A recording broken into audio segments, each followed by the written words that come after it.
Hello students, this is Dr. Sujata Magdum, Assistant Professor in Zoology, KTHM College, Nashik. Today, I'll be dealing with Biological Chemistry for third year BSc students, and the topic which I'll be talking about is about the carbohydrates. In the previous lecture, we have understood the different types of bond, significance of water, its biological impact on the cell, further the physical and chemical properties of water, and apart from that, different types of biological buffers which are required to bring about the equilibrium or the mechanism of metabolism into the cells. Now this chapter which I'll be talking about is regarding the biomolecule.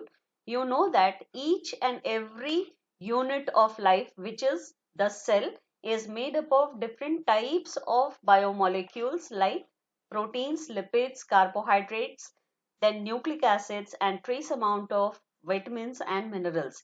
Now these biomolecules, they bring about integrity into the cell and they form the structural component as well as they participate in different types of metabolic activity.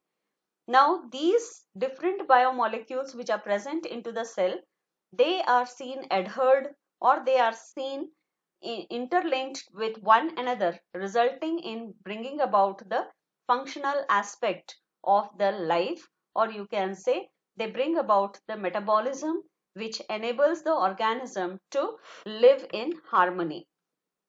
Now, today as we are going to begin with the first type of biomolecule, that is carbohydrate. So let us see the basics of carbohydrates. Carbohydrates, which are commonly called as sugar, they are also defined as staff of life of different types of living organism. On the basis of mass, these are defined or these are called to be the most abundant class of biomolecules which are present into the living system. Now these different abundant class of molecules which are present in living system, they serve as the skeletal structure, food reserves in the form of starch in case of plants or glycogen in case of animals. Then as a result of which these reservoir, they are imparting or they are being utilized by the bodily cells to generate energy, and therefore we can say they are the important energy sources. Moreover, these carbohydrates, they are also useful in lubricating the skeletal joints present in the higher organism. Also, these carbohydrates, they provide the addition between the cells which keeps the cells mingled together or in contact with one another, and this is essential for the process of bringing about tissue formation and cell communication or cell signaling. Apart from that, most of the carbohydrates which are present in nature, they show certain biological specificity onto the cell surfaces in the form of receptor molecule. As a result, the cell's signaling becomes very perfect, or you can say it becomes very possible only because of the receptor molecules which are seen onto the surface of the cells. Further, whatever carbohydrates we see in the nature, they are mostly observed in the plant, or you can say plants are the richer sources of carbohydrates when compared to animals. Now this is because the plants, they have the ability to bring about the process called as photosynthesis, in which the atmospheric carbon and oxygen atmospheric carbon dioxide and water is being utilized in presence of sunlight to synthesize the sugar molecule, that is the simplest form of carbohydrate, and oxygen is released in the form of a byproduct. Most of the organic components which are present on the earth, they are made up of carbohydrate. Now these carbohydrate, they are long chain of single molecule, that is sugar, and as a result of which it leads to formation of a polymer. Poly means many, mers means unit. So large unit molecules of sugar, when they are linked together, it gives rise to formation of a polymer, or in other words you can say that polymer is made up of repeated smaller units of monomer. There are various types of polymers present in the nature, like the carbohydrates, then proteins and peptides and nucleic acid. These are called as biopolymers because they are seen restricted into the cell. The unit molecule of carbohydrate is the monosaccharide, which can be also called as a monomer. Likewise, the unit molecule or the monomer of proteins and polypeptides is called as amino acid, and the unit molecule or monomer of the nucleic acid is called as nucleotide. These carbohydrates, by the chemical observation or its composition, we can say, is composing of carbon, hydrogen and oxygen, and the general formula is CxH2OY. Because of this, it is commonly defined as the hydrates of carbon. Therefore, the empirical formula can be written in the form of H2O, wherein it is observed that the ratio of hydrogen to oxygen in case of carbohydrate is 2:1. This was with reference to the previous observations regarding carbohydrate, but now the exception to this rule is deoxyribose, which is also a carbohydrate, wherein you can see that the ratio of hydrogen to oxygen is not 2:1. Moreover, certain carbohydrates which are observed in nature, they contain nitrogen, sulfur and phosphorus. The best example to define this is glucosamine, whose general formula is C6H13O5N. It means that apart from having carbon, hydrogen, oxygen, it shows presence of nitrogen. This indicates that the definition what was previously said to be hydrates of carbon does not hold true with reference to many of the carbohydrates which were observed. Also, it is observed that certain chemicals like formaldehyde, acetic acid and lactic acid, they show the ratio as 2:1 with reference to hydrogen to oxygen, which is actually defining the previous definition of carbohydrates as hydrates of carbon. But actually speaking, these chemicals, they are not carbohydrate. I mean to say that formaldehyde, acetic acid and lactic acid, these are non-carbohydrate component or molecules, and therefore the hydrates of carbon, which is commonly given as the definition for carbohydrate, does not hold true for many of the substances which are observed in nature. Thus, by latest definition, it is defined as the polyhydroxy ketone or aldehyde and their derivatives. This is because it shows the functional group, that is, the carbonyl group of carbohydrate either contains the ketone or the aldehyde as the functional group, and therefore because it contains large number of monomeric units of the sugar, it is called as polyhydroxy ketone or polyhydroxy aldehyde and their derivatives. There are three different types of carbohydrates observed in nature, and they are sugar or saccharides, starch and fibers. Starch and fibers, these are complex molecule, whereas sugar or saccharine, these are the simple molecule. Saccharine term is derived from the Latin word saccharum, which means sweet. These sugar molecules, these are energy yielding component, and therefore they are the good source of energy, and they are stored in the body in the form of glycogen in case of animals and starch in case of plants. Most of the carbohydrate, they form the structural entity of the living cells. Like the cell wall is made up of cellulose in case of plants, even in case of bacterium, the cell wall is made up of polysaccharides. Further, the chitin, which forms the outer covering of insect body, is also made up of polysaccharides. In the same way, Most of the carbohydrates like the cellulose or chitin, they are the cellular component and they are useful in recognition of the different types of substances. Carbohydrate derivatives in the form of DNA, RNA, cofactors, glycoproteins and glycolipids, they are commonly seen in all the living organisms. Now let us talk about the classification of carbohydrate. There are various modes of classification of carbohydrate and we are going to understand them one by one.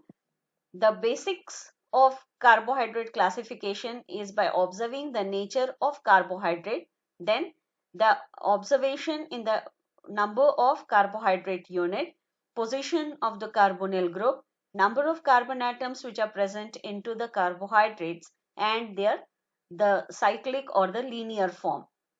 So by observing these entity, we can classify carbohydrates into various types. So let us talk about the first, that is nature of carbohydrate.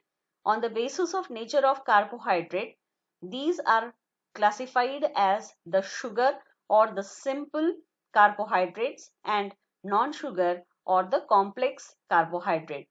Simple or the sugar carbohydrates, they are called as monosaccharides and oligosaccharides, whereas the polysaccharides or the complex molecules of carbohydrate which are non-sugar are including only the are including only the polysaccharides. The distinction between sugar and non-sugar or the simple and complex carbohydrate is sugars, they are sweet to taste and these are soluble in water, whereas non-sugar, they are tasteless and they are insoluble in water but soluble in organic solvents. Most of the sugar molecule, they are used by the cell and are oxidized and therefore energy in the form of ATP is released, which is utilized for functioning of the cell and the organism's bodily functions. Whereas non-sugars, they are stored in the body in the form of glycogen or starch and fibers in case of plants. Fibers have no calories but are very important in removing the solid waste from the body. In sugars, we can say they contain 1 to 10 units of monomers, that is the glucose molecule, whereas non-sugar, they include more than 10 sugar molecules and they are linearly arranged with one another or they are attached to one another, giving rise to formation of a polymeric form.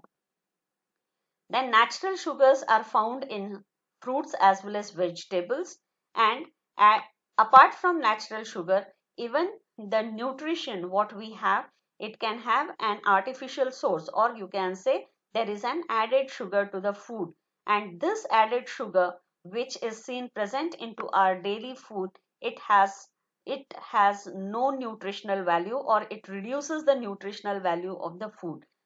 Further, the fibers, as I said, which are present into the plants as well as vegetables, these are essential in uh, removing the solid waste from the body. All the sugar molecules or the simple carbohydrates, they include monosaccharides and oligosaccharides, whereas the non-sugar, they include polysaccharides. Monosaccharides, now we will see each one in detail. If I split this word monosaccharide, I have two different terms, that is mono and saccharides. Mono refers to single, saccharine refers to sugar. Monosaccharide is a Greek term. Now this monosaccharide is most abundant in nature and is the simple form of sugar. It contains carbon numbers which ranges between 3 to 8 with the empirical formula CnH2nOn. These monosaccharides, they contain aldehyde or ketone group and depending on that they are called as aldoses or ketoses. The simplest monosaccharide which is present is 2,3 carbon trioses, that is D-glyceraldehyde and dihydroxyacetone, which is a ketotriose. Now here you can see, as I said, that monosaccharides, they are consisting of either aldehyde or ketone. So CHO is the aldehyde group, whereas C double bond O is a ketone group. Now the example what I have quoted about the simplest monosaccharide is the glyceraldehyde, wherein I said it is made up of 3 carbon atom. So here it is defined as 2,3 carbon atom, means the diglyceride and the dihydroxyacetone. These are two monosaccharides containing, each one containing 3 carbon atoms. Therefore, it is an example of trioses. Further, if you see the functional group, in case of glyceraldehyde, there is CHO, which is at carbon number 1. Likewise, dihydroxyacetone, it has C double bond O, which is a ketone group present at carbon number 2. Thus, we can say D-glyceraldehyde can be defined as a aldotriose and dihydroxyacetone can be defined as a ketotriose. Triose because it contains 3 carbon atom, keto because it contains a ketone group. Likewise, in case of aldotriose, I can say as it contains 3 carbon atoms, so it is triose, and as it contains an aldehyde as a functional group, so it is called as aldotriose. Other examples to define this monosaccharide unit, which is commonly present in the humans or all the higher organism and is an important energy yielding molecule, is the glucose. So here you can see glucose. It contains 6 carbon atoms which are placed in the linear form, and the first carbon, it shows presence of an aldehyde group. Therefore, because it contains 6 carbon, I can say it is an hexose. Whereas as it contains the functional group as an aldehyde, so glucose can be defined as an example belonging to aldohexoses. Likewise, the 6 carbon component, which is commonly seen in plants and is fructose, is an example of ketohexoses, as the carbon number 2, it shows presence of a ketone functional group. Now here is some of the basics which you need to remember forever, and that is, the first picture is defining the linear molecule of the glucose. Here carbon 1 to carbon 6. So it is a hexose molecule, and as it contains an aldehyde, so aldohexose, this is the linear form of glucose. Now this linear form can get converted into the ring form, which you are very familiar with, and here we can say this is the ring form representation of the glucose. Now on to the lower side, I have shown two different glucose molecule. What you need to remember is the distinction between the alpha type and the beta type. You have to concentrate on the carbon number 1. If the OH is inferior to carbon 1, then it is called as an alpha carbon. Whereas if the OH is superior to the carbon 1, then it is called as a beta carbon. Likewise, you can also remember that in case of beta carbon, the position of OH is seen in opposite direction with reference to carbon 1 and carbon 4. If you observe in alpha carbon, both C1 and C2, it shows OH in the same plane, whereas in case of beta glucose, the C1 and C4 carbon, it shows OH in opposite plane. One is in superior in position, another one is seen in the inferior position. Or C1 carbon, it has OH at the superior position, whereas OH at carbon number 4 is seen into the inferior position. Now let us talk about the classification of monosaccharides. Monosaccharides, as I said, they can be classified on the basis of their number of carbon atom. So the first is trioses, tetroses, pentoses, hexoses and heptoses. Trioses means it contains 3 carbon. Tetroses refers to those which contains 4 carbon. Pentoses with 5 carbon.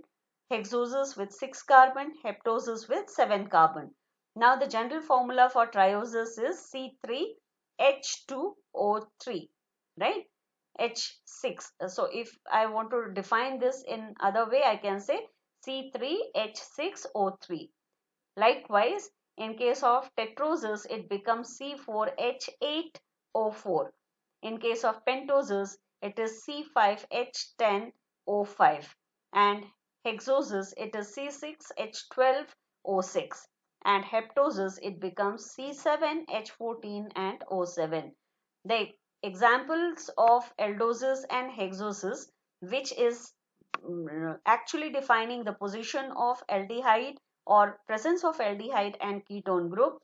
So trioses example is glyceraldehyde for aldoses, whereas ketoses is dihydroxyacetone. The structure I have shown into the previous slide. In the same way, tetroses example is erythrose and the ketoses example is erythrulose. Whereas the example of pentoses is ribose and ketoses is ribulose. Hexoses example is glucose and ketoses is fructose, whereas heptose is glucoheptose and pseudoheptulose. Now how to name this? The nomenclature is what you can see common except to the glyceraldehyde and dihydroxyacetone. If you want to define, if you have to give the nomenclature to aldoses, the end alphabets will be OSE. That means it will be seen ending with OSE. Whereas ketoses, in all the cases, if you see, it ends with LOSE. So erythrose, erythrulose, ribose, ribulose, glucose, fructose, and heptose and heptulose. So these are the different nomenclature which are defining the different types of aldoses or ketoses which forms the classification of monosaccharides. The important properties of monosaccharides are, these are the basic fundamental units of carbohydrate which cannot be further hydrolyzed. That means they cannot be further simplified or broken down, and they are represented either in the chain form or in the cyclic form. This is very essential because all the properties what we are going to understand in future, that is isomerism, mutarotation and all, they cannot be explained only with the help of any of these one single form, that is either the chain form or the cyclic form. That's the reason they are always represented in chain form as well as cyclic form to understand their property. Pentoses and hexoses, that is the ribose and the glucose or ribulose and the fructose, they are the most common form of monosaccharides which are present into the biological system. Depending on the number of carbohydrates, they are further classified into monosaccharides, disaccharides and trisaccharides. Monosaccharides, as the name suggests, we have seen in the previous slide that mono refers to one. That means it contains only one unit monomeric form, that is the carbohydrate unit, and therefore they are called as the simple carbohydrate. Disaccharides, di refers to two. Here we can say these are composed of two carbohydrate unit. Therefore, it is slightly advanced form or slightly complex as compared to the monosaccharides. And trisaccharides, they contain three carbohydrate unit, happens to be little more complex as compared to disaccharides, and the highest level of complexity is observed into polysaccharide because it contains large number of carbohydrate unit. Now here These are the monomeric units which are commonly observed: glucose, fructose, and galactose. Now, what is difference between glucose, fructose, and galactose? Glucose is showing presence of a 6 carbon component, and this is actually a aldohexose, right? Fructose is a ketohexose, whereas galactose is also a hexose, but if you see the position of OH, it is superior in both carbon number 1 and carbon number 4. That means in the previous slide wherein I talked about the alpha glucose and the beta glucose. So this is the alpha glucose. If position of OH at carbon position 1 is superior, then it becomes the beta glucose. Whereas in case of galactose, what you can see is carbon number 1 and carbon number 2. If you compare with that of the glucose molecule, here both OH, they are seen in the same plane and are superior in position, and thus this structure is of the galactose, right? So with this I'll stop here, and in the coming lecture we'll be talking about the disaccharides, their properties, classification, and different types of polysaccharides in detail. Thank you.